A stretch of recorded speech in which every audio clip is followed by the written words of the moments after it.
In this video, we're going to focus on what is going on in the market, and I think it is vital that we look at this information from a point of an investor and somebody that is trying to make money in the market. Our goal isn't really to predict what is going to happen, because when you do that, it's almost like you're trying to gamble. But rather, we want to focus on the long-term prospects of investing and how it benefits us over time. On Friday, Dow closed down about 600 points, all right? And it says here, this is an headline from CNBC, Nasdaq enters correction after weak job reports. The broad market dropped by 1.84% to end at 5346. The Nasdaq composite lost 2.43% to close at 16,776.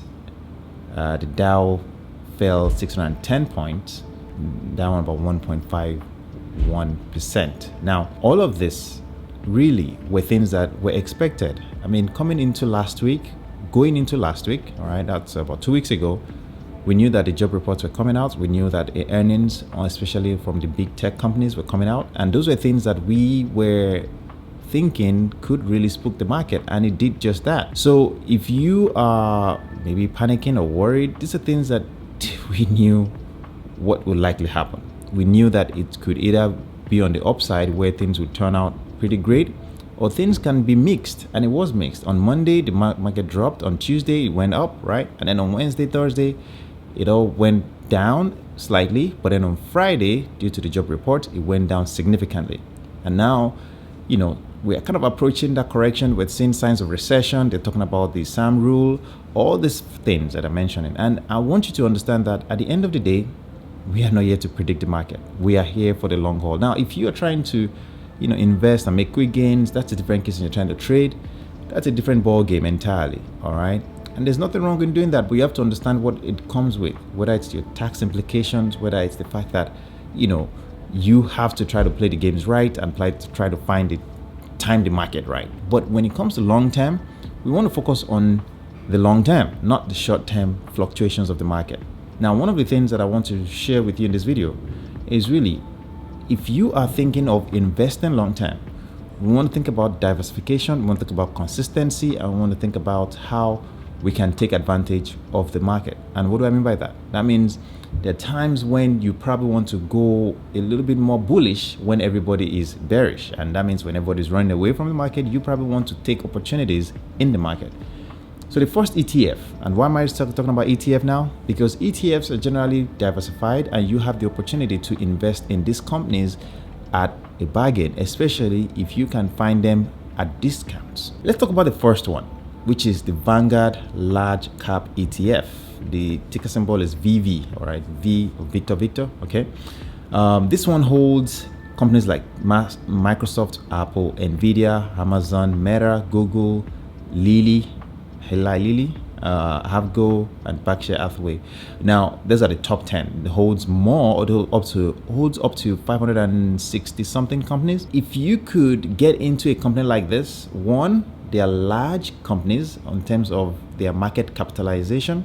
Okay, so they're large, and then their investment style, it's mostly mixed between growth and value. And what that gives you is the ability to get into companies that are quite stable with a lot of money at hand. Talking about Berkshire Hathaway, they recently sold a large stake in Apple, increasing their cash position to about $277 billion.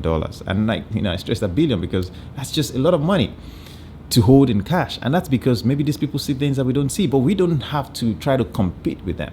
The goal is that if we hold shares of these companies, we are positioning ourselves for success as well.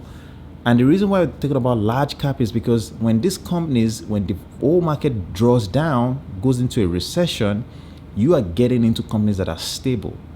A lot of people have been talking about the Russell 2000 and the small caps. And the reason why small caps are very risky is, hey, if the market if there's a collapse in the market, small caps are the first to get wiped out. They're usually companies that are, they're cheap to get into with a lot of potential gains if they do well, but they're also companies that don't have a lot of cash. They haven't had that time to build a reputable image for themselves in terms of what they can do. in comparison to large cap companies, and that's where large cap can be beneficial to get into when they are down. But ETF right now, the VV, its current price is about $244, but hey, you don't have to get in with $244. You can start with $20, $30. If you have Robinhood or Moomoo, you can check the links below. If you have any investment brokerage account or retirement account, you can get into these ETFs and slowly build your position over time. Again, why am I saying ETFs? Because you don't have to try to find a golden company.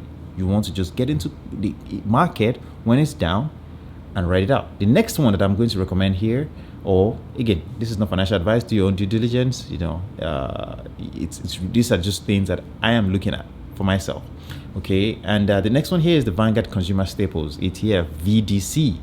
Now, this one also, why consumer staples? I think this is so important to understand. If you look back to last week, when all the markets were coming down, go and look at companies like Procter & Gamble, go and look at companies like Coca-Cola, Walmart, Target.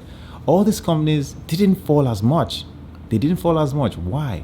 Because everybody knows that if the market falls, if we go into a recession, if there's a war right now, people are still going to shop for food. People are still going to shop for their things that they need to survive. And that's where consumer staples come into play. And that's where, companies like if I go down to this one, we have Procter & Gamble, Costco, Walmart, Coca-Cola, Pepsi, Target, Colgate. All of these companies are companies that they produce consumer items that we need on a day-to-day basis. And if you could get into them before they go up, because what happens is during recession, right, when markets go down, these companies tend to hold well because that's where some of the money goes into consumer staples stocks, and they tend to make money even when things are not so great. The point here is diversification, all right, but also this is kind of recessionary proof, or putting your money into something that is recessionary proof. This type of companies or ETFs don't go down as much. I just wanted to share this information, because we go into the coming week, there's a lot of uncertainty in what to expect. But again, like I always say, the goal isn't to predict. If you want to go into prediction of what a stock would do, then you have to be willing to play the game and be consistently showing up every day, right? But if you are the type of person that you just want to hold an ETF for a long time or hold a company for a long time, then don't worry about what is going on right now. These are all short-term fluctuations, and recessions and pullbacks and corrections are all part of the journey, because long-term things tend to do well. So do not get discouraged. Do not be swayed by this news. Focus on the long term, remain consistent, and I would like to see you in the next one.